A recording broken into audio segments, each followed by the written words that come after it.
আজকের অনুষ্ঠানের শুভ উদ্বোধন ঘোষণা করার জন্য বিশেষভাবে অনুরোধ করছি। বিসমিল্লাহির রহমানির রহিম। একটু মিস করলাম আমরা, বৃষ্টির কারণে আমাদের মাননীয় প্রধানমন্ত্রী সিলেট স্টেডিয়ামে এই অনুষ্ঠানটি উদ্বোধন করছেন, সেটা আমরা মিস করেছি। আজকে আমরা চাঁদপুরে নতুন করি 2026 এই অনুষ্ঠানে সভাপতি উপস্থিত রয়েছেন আমাদের মাননীয় সংসদ সদস্য শেখ ফরিদ আহমেদ মানিক, মোমেন সাহেব এবং হান্নান সাহেব সহ আমাদের জেলা প্রশাসক, পুলিশ সুপার সহ আজকের এখানে যারা রয়েছে সুধী মন্ডলী, আসসালামু আলাইকুম। ঠিক এই ধরনের অনুষ্ঠান করেছিলেন শহীদ রাষ্ট্রপতি জিয়া রহমান নতুন করে কালচারাল সেক্টর। সেখান থেকে সারা বাংলাদেশে প্রতিভাবান কালচারাল সেক্টরে যারা ছিল তারা বেরিয়ে এসেছিল।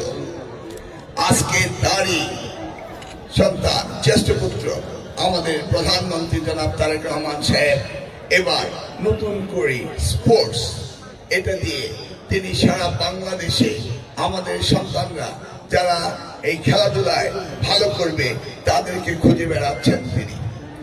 বিশ্বের খেলাধুলার হিস্সা আমরা ন্যায্য পাইনি, সেই জায়গায় যেন আমরা আগামী দিনে আমাদের হিস্সা খুঁজে পাই, আমাদের সন্তানরা যেন বিশ্বের মানের খেলাধুলায় প্রতিযোগিতা করতে পারে, সেই দিকে লক্ষ্য রেখেই তিনি এই অনুষ্ঠান শুরু করেছেন।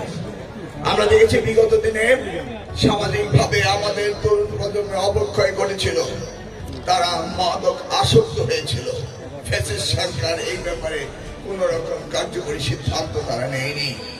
আজকে মাননীয় প্রধানমন্ত্রী চাচ্ছেন আনন্দের মধ্য দিয়ে শিক্ষা, খেলাধুলার মধ্য দিয়ে তাদের জীবনযাপন এবং তাদের শারীরিক উন্নত ব্যবস্থা করার জন্য তিনি এই নতুন করে অনুষ্ঠানটি শুরু করেছেন। আমরা শিক্ষা মন্ত্রণালয় থেকে, প্রাথমিক স্কুল থেকে, মাধ্যমিক স্তর থেকে এবং বিশ্ববিদ্যালয় পর্যায়েও আমরা খেলাধুলার প্রতিযোগিতা শুরু করে দিয়েছি। আমরা চাই সারা বছর আমাদের সন্তানরা খেলাধুলা এবং লেখাপড়ায় ব্যস্ত থাকবে, মেধা ও মননের সংস্কার হবে এবং ভবিষ্যৎ প্রজন্মের নতুন জাতি হিসেবে তার বিশ্বের মানচিত্রে আমাদেরকে তুলে ধরবে, এই বিশ্বাস আমাদের রয়েছে।